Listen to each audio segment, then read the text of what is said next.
Joining us now, the co-creator of Body Worlds Phenomenon, Dr. Angelina Whalley, and her son, Rurik von Hagens. Good morning to both of you. Thank you for coming in this morning. We sort of put a disclaimer to say if you're a bit squeamish, you're a bit uncomfortable with images like this, be careful, because actually, when people see these bodies and they see those extraordinary exhibits, it can be quite shocking, can't it, Angelina? When your husband first suggested he was going to do this, he was going to try and plasticise these bodies, what was your reaction? Well, actually, I met him around 30 years ago, and back then he had already invented the technology. It wasn't of this state-of-the-art, as you can see today. He didn't even dream of plastinating an entire human body. And to me, as a physician, it was just fascinating to see how an organ could be permanently preserved in this beautiful way. He was a doctor, wasn't he, and a pathologist?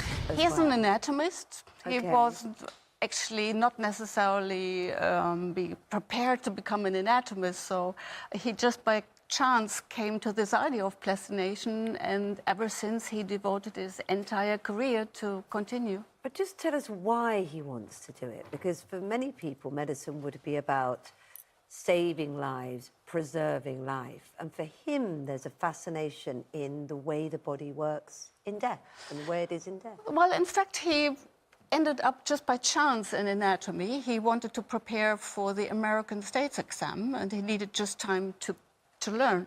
And with night shifts and evening shifts in a hospital, he just couldn't do so. So he applied for a position at anatomy.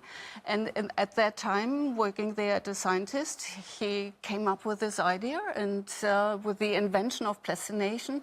And when he held the first piece of tissue in his hand, plastinated, he felt so strong about it that he said, this will revolutionize anatomy and the museums in the world.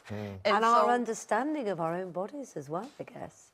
I'm sorry? And our understanding of our own bodies as well, I Well, guess. at that moment, that was not foreseeable. I mean, at the very beginning, it was meant to facilitate teaching anatomy at universities and hospitals, and that there is such a great interest in the general public. Yeah. This was only found out a lot later. Rurik, your parents have championed this exhibition, and it is extraordinary, and it's gone worldwide now as well.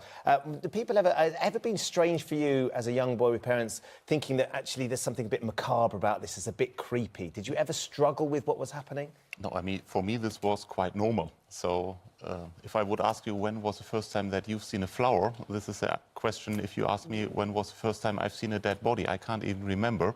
So you've always been surrounded by death like that? I've always been surrounded by death like that. What did your mates at school say? Well, they were kind of... I think there was one time a kindergarten teacher calling because I talked about it at the kindergarten, and then there was kind of an incident there. But for me, again, it was quite normal, because the thought that the human body is something disgusting is something that is learned much, much later on. Kids are curious, so was I, so it was completely normal for me growing up with that. Your father's not well, sadly, which is why he can't be here today, but he's also said that he obviously wants to donate his body to the exhibition, he wants to be plasticized, and he actually wants to be front and centre as we walk in. If you go to the exhibition, he wants to be right there. How do you both feel about his under the skin being exposed and being on display? When he came up with this idea to be plastinated by me, that was almost right after I met him 30 years ago. I said, good, I'm not going to do that. That's some chat-up line, isn't it? That's an unusual first or second date, isn't it? Yeah, indeed. So I wasn't prepared in the beginning, but of course, I mean, knowing him for so many years and knowing that this is his life's work, I regard it nowadays more as an expression of love and respect to do that. And he promised I can freeze him for 1 year, but then I really have to take action, because then he would get this freeze burn. So the body would burn if it was frozen for longer? Yeah. So he's given you a year before he has to be displayed? Yeah. That's quite exacting, isn't it? It is. That is an act of love to do that, I think. Have you noticed, Rurik, the impact that the exhibition has? Because I was fascinated to read that quite a lot of people leave the exhibition and decide to make changes to their dietary habits and how much they drink, because, of course, they can suddenly see what the organs look like under the skin. Yeah, so 9% of visitors smoke less and consume less alcohol, and more than a third left with a resolution to have a healthier diet. Yes, absolutely. And that is what is most interesting for me, actually, because, as I said, I know the human body since I grew up. So for me, even more interesting is the reaction of visitors seeing the specimens, which is always surprised, very, very interesting. It's a very calm atmosphere, and they take many things home.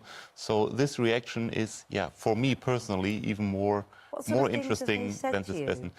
Well, there are people saying, wow, I've never seen this smoker's lung. I think about that. Many people see for the first time an injury that they might have. And yeah, it's an insight into your own body that you cannot get anywhere else.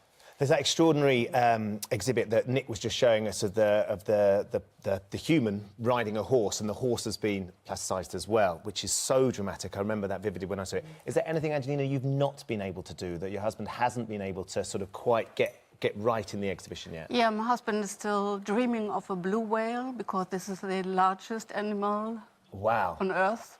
I do hope it never happens, because this would really push our limits. It's going to be quite difficult to find a hall to... But we started with the blue whale heart already. So you've got the blue whale heart? Yes. So which is pretty big in itself, isn't it? The size of a Mini or something? It's something like a small car. The size of a small car. Goodness me. So you've got the heart. Is that in the exhibition at the minute yet, or is that... That is not at the exhibition there. This is a human exhibition, so it was done for a museum in Canada, actually. Okay.